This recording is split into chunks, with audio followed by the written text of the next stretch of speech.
Wahai jiwa yang mencari, alam semesta raya ini, dengan segala isinya, sejatinya adalah sebuah kitab agung yang terbuka lebar, Kitabullah Al-Maftuh. Setiap lembarannya adalah makhluk, dan setiap barisnya adalah kisah perjalanan mereka. Dari gemintang yang berkelip di langit malam, masing-masing menari dalam orbitnya sendiri, hingga sehelai daun yang jatuh perlahan ke bumi, membawa cerita tentang angin dan musim. Semua itu adalah huruf-huruf ilahiyah yang merangkai kalimat-kalimat penuh makna, menuturkan kebesaran dan keagungan Sang Penulis sejati, Allah. Tatkala kita merenungi ungkapan, setiap makhluk memiliki kisahnya masing-masing. Kita diajak untuk menjadi pembaca yang tekun atas kitab yang tak pernah usang ini. Kisah seekor semut yang gigih mengumpulkan makanan, kisah sebatang pohon yang kokoh bertahan di terpa badai, kisah aliran sungai yang tiada henti menuju lautan. Semuanya adalah cermin yang memantulkan sifat-sifat Allah. Dalam keunikan kisah mereka, terpancar Al-Halik, Maha Pencipta, yang tiada tanding, Al-Musyawir, Maha Pembentuk rupa, yang maha indah, dan Al-Mudabbir, Maha Mengatur, yang maha bijaksana. Membaca kitab alam ini tidak cukup hanya dengan mata kepala, namun butuh mata hati, basyirah, yang jernih.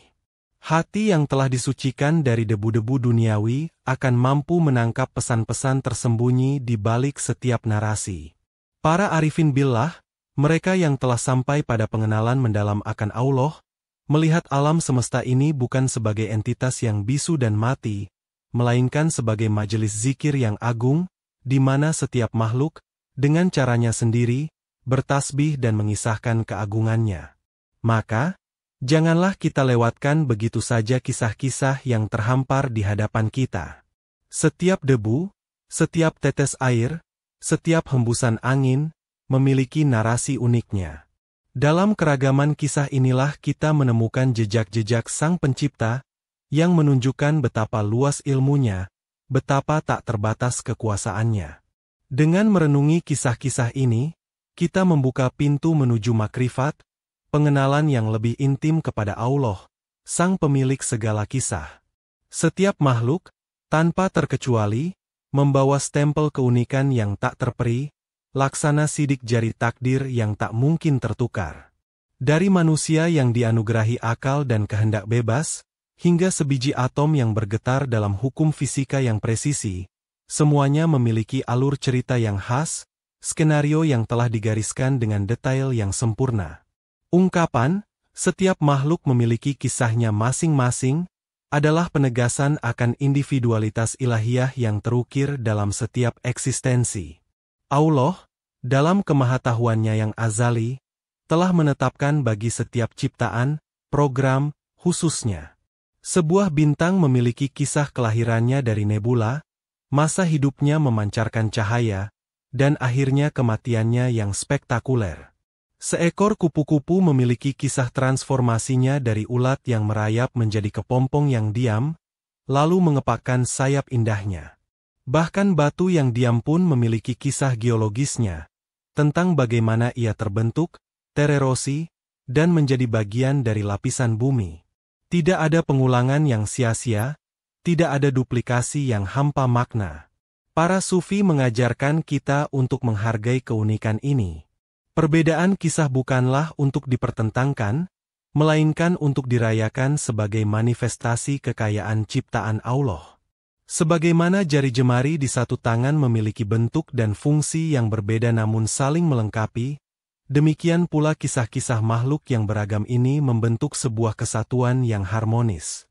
Dalam Al-Quran, Allah berfirman, dan di antara tanda-tanda kekuasaannya ialah menciptakan langit dan bumi dan berlain-lainan bahasamu dan warna kulitmu.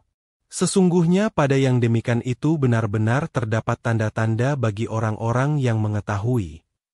Quran Surat Ar-Rum 22. Ketika kita menyadari bahwa setiap makhluk, termasuk diri kita sendiri, memiliki kisah yang unik, timbul rasa syukur dan tanggung jawab. Syukur atas karunia keberadaan yang spesifik ini, dan tanggung jawab untuk menjalankan peran kita dalam kisah agung kehidupan dengan sebaik-baiknya.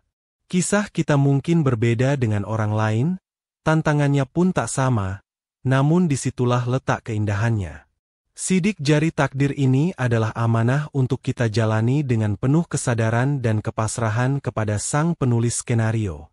Di balik setiap kisah yang terurai, di balik setiap peristiwa yang terjadi pada makhluk, ada jejak pena Al-Hadar, ketetapan Allah yang Maha Kuasa. Ungkapan, setiap makhluk memiliki kisahnya masing-masing, tidak bisa dilepaskan dari pemahaman tentang hadar ilahi. Allah adalah Al-Failul Hakiki, pelaku sejati, yang menggerakkan penanya di Lauh Mahfuz, menuliskan alur cerita setiap ciptaan dari awal hingga akhir. Ini bukan berarti menafikan usaha atau ikhtiar makhluk, khususnya manusia. Namun, dalam pandangan tasawuf, ikhtiar itu sendiri adalah bagian dari hadar. Keinginan untuk berbuat, kemampuan untuk memilih, dan hasil dari perbuatan, semuanya berada dalam lingkup pengetahuan dan kehendak Allah.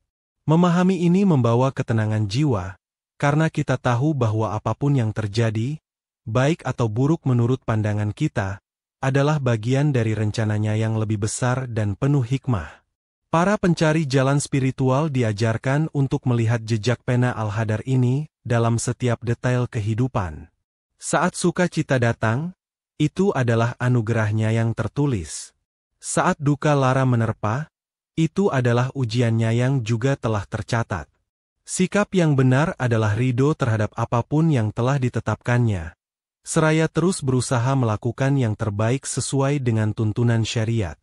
Sebagaimana sabda Nabi Muhammad yang sering dikutip, sungguh menakjubkan urusan seorang mukmin, semua urusannya baik baginya.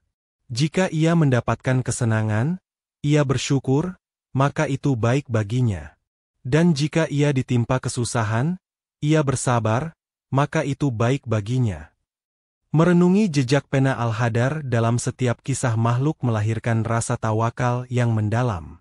Kita melihat bagaimana Allah mengatur urusan semut kecil di lubangnya, bagaimana Dia menumbuhkan benih di dalam tanah, bagaimana Dia menggerakkan awan untuk menurunkan hujan. Jika Dia sedemikian detail mengatur kisah makhluk-makhluk lain, masakan Dia akan menelantarkan kisah kita, hamba-Nya yang beriman? Keyakinan inilah yang menguatkan langkah para salik dalam menapaki jalan menuju Allah, pasrah namun tetap aktif dalam kebaikan. Meskipun setiap makhluk memiliki kisahnya masing-masing, kisah-kisah tersebut tidaklah berdiri sendiri dan terisolasi. Sebaliknya, mereka saling berkelindan, berinteraksi, dan mempengaruhi satu sama lain, laksana alunan nada-nada berbeda yang membentuk sebuah simfoni agung yang harmonis. Keterkaitan antar kisah ini adalah manifestasi dari hikmah Allah yang mendalam, menunjukkan bahwa seluruh ciptaan adalah satu kesatuan sistem yang saling mendukung. Bayangkan sebuah ekosistem hutan. Kisah pohon yang menjulang tinggi menyediakan naungan bagi tumbuhan kecil di bawahnya. Kisah tumbuhan kecil menjadi makanan bagi hewan herbivora. Kisah hewan herbivora menjadi santapan bagi hewan karnivora. Dan ketika mereka semua mati, kisah jasad mereka diuraikan oleh dekomposer, menyuburkan kembali tanah untuk kehidupan baru.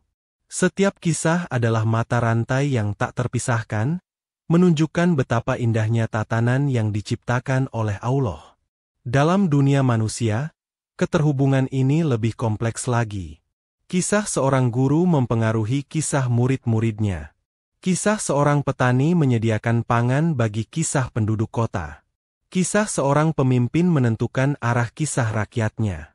Keterkaitan ini mengajarkan kita tentang tanggung jawab sosial dan pentingnya berbuat baik kepada sesama makhluk, karena tindakan kita dalam kisah kita akan berdampak pada kisah orang lain. Sebagaimana Rasulullah mengajarkan, sebaik-baik manusia adalah yang paling bermanfaat bagi manusia lain. Para sufi melihat keterhubungan ini sebagai cerminan dari sifat Allah, Ar-Rahman, Maha Pengasih, dan Ar-Rahim, Maha Penyayang. Kasih sayangnya meliputi seluruh ciptaan, dan Dia menjadikan sebagian makhluk sebagai perantara kasih sayang bagi makhluk lainnya. Memahami simfoni keterhubungan ini menumbuhkan rasa empati, kepedulian, dan keinginan untuk berkontribusi positif dalam orkestra kehidupan. Kita menyadari bahwa kisah kita akan lebih bermakna jika ia membawa manfaat dan kebaikan bagi kisah-kisah lain di sekitar kita. Dalam jalinan kisah-kisah makhluk yang beragam, tersirat sebuah mekanisme agung di mana Allah menyalurkan rahmat-Nya. Setiap makhluk, dalam perannya masing-masing, dapat menjadi wasilah atau perantara bagi sampainya rezeki, ilmu, dan berbagai bentuk anugerah lainnya kepada makhluk lain. Ungkapan bahwa, terkadang ada keterkaitan dengan yang satu dan yang lain dengan hikmahnya masing-masing, baik saling menyalurkan rezeki, ilmu dan hal lainnya dari Allah, menyoroti aspek ini dengan jelas. Allah adalah Ar-Razzaq, Sang Maha Pemberi rezeki. Namun, Dia seringkali menyampaikan rezekinya melalui tangan-tangan ciptaannya. Petani adalah wasilah bagi sampainya makanan. Pedagang adalah wasilah bagi tersedianya barang kebutuhan. Orang tua adalah wasilah bagi nafkah anak-anaknya. Bahkan seekor lebah yang mengumpulkan nektar menjadi wasilah bagi madu yang berkhasiat. Dalam setiap transaksi dan interaksi ini, hakikatnya adalah Allah yang memberi, sedangkan makhluk hanyalah saluran. Demikian pula dengan ilmu. Allah adalah Al-Alim, Sang Maha Mengetahui. Dia menurunkan ilmunya melalui para nabi dan rasul, kemudian diwariskan oleh para ulama, guru, dan cendekiawan. Seorang guru menjadi wasilah bagi pencerahan muridnya. Sebuah buku menjadi wasilah bagi tersebarnya pengetahuan. Bahkan pengalaman hidup, baik suka maupun duka, bisa menjadi wasilah bagi datangnya ilmu hikmah. Mengakui peran wasilah ini tidak mengurangi keesaan Allah sebagai sumber utama, melainkan menunjukkan betapa luas dan beragam caranya dalam mencurahkan karunia. Para penempuh jalan tasawuf sangat memahami konsep wasilah ini. Mereka menghormati guru mursyid sebagai wasilah bimbingan ruhani. Mereka menghargai setiap anugerah, sekecil apapun, sebagai datangnya dari Allah, meskipun melalui perantaraan makhluk. Kesadaran ini melahirkan rasa syukur kepada Allah dan juga rasa terima kasih kepada sesama makhluk yang telah menjadi jalan bagi kebaikan. Ini juga mendorong kita untuk berusaha menjadi wasilah kebaikan bagi orang lain, menyalurkan apa yang telah Allah titipkan kepada kita, baik berupa harta, ilmu, maupun kasih sayang. Setiap kisah, dengan segala lika-likunya, baik yang dialami diri sendiri maupun yang disaksikan pada makhluk lain, adalah sebuah madrasah kehidupan yang penuh dengan ibrah atau pelajaran berharga. Ketika kita menyadari bahwa setiap makhluk memiliki kisahnya masing-masing, kita diajak untuk tidak sekadar menjadi penonton pasif, tetapi menjadi pelajar yang aktif menggali hikmah dari setiap narasi yang terbentang. Kisah kesabaran Nabi Ayub dalam menghadapi ujian penyakit dan kehilangan harta adalah ibrah tentang keteguhan iman.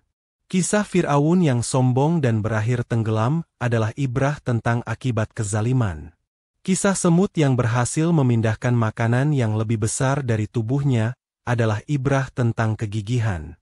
Bahkan kisah sebutir pasir di pantai, yang telah melalui perjalanan panjang dari batuan gunung, terhempas ombak, dan akhirnya menjadi bagian dari hamparan keindahan, mengandung ibrah tentang proses dan perubahan. Para sufi adalah para pencari hikmah sejati. Mereka tidak memandang remeh kejadian sekecil apapun. Bagi mereka, setiap peristiwa adalah pesan dari Allah yang perlu direnungkan. Al-Ghazali, misalnya, menekankan pentingnya tafakur atau perenungan mendalam sebagai salah satu pilar utama dalam perjalanan spiritual. Dengan tafakur, hati menjadi peka menangkap bisikan-bisikan hikmah yang tersembunyi di balik fenomena alam dan kejadian sehari-hari. Mengambil ibrah dari setiap kisah akan memperkaya jiwa dan mematangkan spiritualitas kita. Kita belajar untuk tidak mengulangi kesalahan yang sama, meneladani sifat-sifat mulia, dan semakin mendekatkan diri kepada Allah. Kisah-kisah makhluk, baik yang hidup maupun yang tak hidup, menjadi cermin bagi kita untuk merefleksikan diri, memperbaiki kekurangan, dan meningkatkan kualitas kehambaan kita. Dengan demikian, Setiap hari adalah kesempatan baru untuk belajar dan bertumbuh melalui kisah-kisah yang Allah hadirkan di sekitar kita. Di antara semua makhluk, manusia dianugerahi posisi yang istimewa. Kita bukan hanya objek dalam sebuah kisah, tetapi juga subjek yang memiliki kemampuan untuk membaca, memaknai, dan bahkan turut serta menulis sebagian bab dalam kisah kita sendiri, tentunya dalam bingkai hadar ilahi. Sebagai mikrokosmos atau alam kecil, manusia adalah cerminan dari alam semesta, makrokosmos, dan memiliki tanggung jawab khusus dalam memahami narasi agung ciptaan. Kemampuan akal dan hati nurani memungkinkan manusia untuk merenungi kisah-kisah makhluk lain, mengambil pelajaran darinya, dan melihat jejak kebesaran Allah. Kita bisa mempelajari siklus air, migrasi burung, atau pertumbuhan tanaman, dan dari sana menemukan keteraturan dan hikmah Sang Pencipta. Lebih jauh lagi, kita diberi amanah sebagai khalifah di muka bumi, yang berarti memiliki tanggung jawab untuk menjaga harmoni dan keseimbangan alam, serta memastikan bahwa kisah peradaban manusia berjalan sesuai dengan ridhonya. Setiap pilihan dan tindakan kita adalah goresan pena yang turut membentuk alur kisah pribadi kita. Meskipun garis besar cerita telah ditetapkan, detail-detailnya seringkali dipengaruhi oleh bagaimana kita merespons panggilan ilahi dan menggunakan potensi yang telah diberikan. Para sufi menekankan pentingnya kesadaran, murakabah, dalam setiap langkah, agar kisah hidup kita selaras dengan kehendak Allah dan dipenuhi dengan amal saleh. Kisah hidup kita akan menjadi warisan yang kita tinggalkan, dan kelak akan dipertanggungjawabkan di hadapannya. Oleh karena itu, marilah kita menjadi pembaca yang bijak atas kitab alam dan pelaku kisah yang bertanggung jawab. Kita renungi kisah para nabi dan orang-orang saleh sebagai teladan. Kita ambil pelajaran dari kisah mereka yang lalai dan durhaka sebagai peringatan. Dan yang terpenting, kita tulis kisah hidup kita sendiri dengan tinta iman, ilmu, dan amal, sehingga kelak kisah kita menjadi salah satu narasi indah yang layak dikenang dalam catatan keabadian, sebuah kisah yang diridau oleh Sang Pemilik segala kisah. Betapapun beragamnya kisah setiap makhluk, betapapun panjang dan berlikunya perjalanan mereka, pada akhirnya semua narasi akan bermuara pada satu titik, kembali kepada Allah, Sang Pemilik narasi abadi. Dialah Al-Awwal, yang Maha Awal, tempat semua kisah bermula, dan Dialah Al-Akhir, yang Maha Akhir, tempat semua kisah akan berpulang. Kesadaran akan muara ini memberikan perspektif yang mendalam tentang hakikat kehidupan dan tujuan akhir dari setiap eksistensi. Perjalanan hidup setiap makhluk, dengan segala suka dan dukanya, adalah sebuah proses menuju kepulangan. Bagi makhluk yang tidak berakal, kepulangan itu bersifat alami, mengikuti sunatullah yang telah ditetapkan. Namun bagi manusia, kepulangan ini memiliki dimensi spiritual yang lebih dalam. Kita akan kembali untuk mempertanggungjawabkan bagaimana kita menjalani kisah yang telah diamanahkan. Apakah kita telah menjadi hamba yang bersyukur, sabar, dan taat? Ataukah kita terlena dengan alur cerita duniawi, hingga melupakan Sang Sutradara Agung? Para sufi senantiasa merindukan perjumpaan dengan Sang Kekasih sejati, Allah. Bagi mereka, kematian bukanlah akhir dari sebuah kisah, melainkan gerbang menuju babak baru yang lebih hakiki, yaitu kehidupan akhirat. Seluruh ibadah, mujahadah, dan riadah yang mereka lakukan adalah persiapan untuk menyambut momen kepulangan tersebut dengan hati yang bersih dan jiwa yang tenang. Mereka memahami bahwa dunia ini hanyalah panggung sementara, dan kisah sejati akan terungkap sepenuhnya di hadapan Allah.